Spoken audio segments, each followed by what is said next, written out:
خواتین اسلام کو بھی کہنا چاہتا ہوں، بیوٹی پارلر میں جا کر اپنے چہروں کو بنانے والیوں، خوبصورتی کی طرف جانے والیوں، یاد رکھنا پاؤڈر ہو یا کریم ہو یا سرخی ہو، یہ چند لمحے کی روشنی، یہ چند لمحے کا میک اپ، جب آپ نے چہرہ دھویا تو سارا کے سارا بہ گیا۔ سینکڑوں روپے خرچ کرنے کے بعد بھی 2-4 گھنٹے بھی چہرے پر آپ کا میک اپ سلامت نہیں رہ سکتا۔ اللہ اکبر۔ اور پھر حال یہ ہے، کوئی ابرو بنا رہی ہے، کوئی بال کٹوا رہی ہے اور اپنے لیے جہنم کا سامان کر رہی ہے، کوئی مردوں کے پاس جا کر کے وہاں چہرے بنا رہی ہے۔ نادانو سنو، یہ مصنوعی چہرے تمہیں کبھی بھی خوبصورت نہیں بنا سکتے۔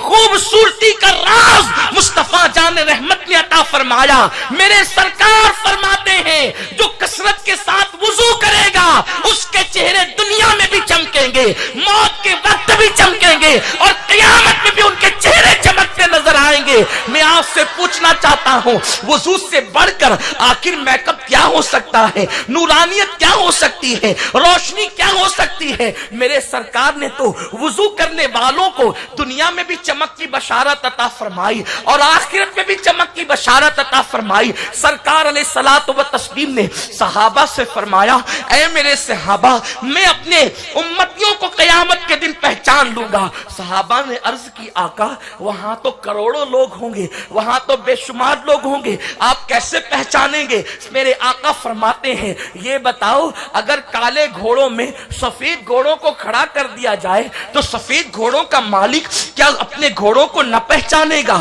صحابہ نے کہا کیوں نہیں یا رسول اللہ؟ آقا فرماتے ہیں قیامت کے دن نماز پڑھنے والے جو وضو کرتے ہوں گے ان کی اعضائے وضو 14ویں رات کے چاند کے مانند چمکتے ہوں گے، میں ان کی چمک کو دیکھ کر کے پہچان لوں گا۔ اے خاتون جنت کی کنیزوں، کتنا بڑا المیہ ہے، ہم نے پیسے خرچ کر کے اپنے چہرے بنائے، لیکن آپ کو بتاؤں یہ مصنوعی چہرے اور مصنوعی میک اپ وقت سے پہلے عورتوں کو بوڑھا کر دیتا ہے، اس لیے کہ اس میں ایسی دوائیاں، ایسے کیمیکل اور ایسی چیزیں ہوتی ہیں وقت سے پہلے چہرے پہ جھریاں پڑنے لگتی ہیں، جوانی میں ہی چہرہ بوڑھا نظر آنے لگتا ہے۔ یہ 4 دن کی چاندنی اور پھر ہمیشہ کی تاریکی مول مت لو، یہ 4 دن کی چاندنی پھر ہمیشہ کا اندھیرا مول مت لو۔ اگر چہرے کو چمکانا ہے نماز کی پابندی کرو۔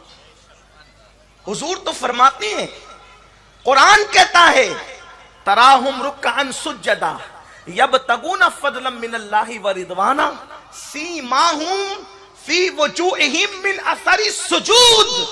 اللہ کا قرآن کہہ رہا ہے جو اللہ کے لیے رکوع اور سجود کرتے ہیں اللہ سجدوں کی برکت سے ان کے چہروں کو چمکا دیتا ہے، ان کے چہروں کو رانائی عطا کرتا ہے۔ صابن کا ایجاد تو ابھی ہوا ہے، حضور کے پردہ فرمانے کے بعد ہوا ہے۔ صحابہ کے دور میں تو صابن بھی نہیں تھا، سیدہ فاطمہ کے دور میں تو صابن بھی نہیں تھا۔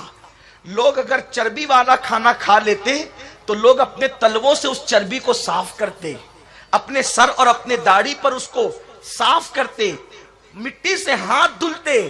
لوگ مٹی، اللہ اکبر، چربی دور کرنے کے لیے یوں مٹی کا سہارا لیتے۔ حضرت سیدہ ام سلمہ خود کہتی ہے حضور علیہ الصلوۃ والتسلیم جب کبھی جو ہے وہ حاجت سے باہر تشریف لاتے اور میرے آقا علیہ الصلوۃ والتسلیم قضائے حاجت سے جب باہر آتے تو سرکار دیوار پہ ہاتھ ملتے۔ فرماتی میں ابھی بھی تصور میں حضور کو دیکھ رہی ہوں کہ حضور باہر تشریف لا کر دیوار سے ہاتھ مل رہے ہیں۔ پتا چلا صابن کا تصور اس وقت نہیں تھا، لیکن وہ کیا چیز تھی کہ صحابہ کے بارے میں قرآن کہتا ہے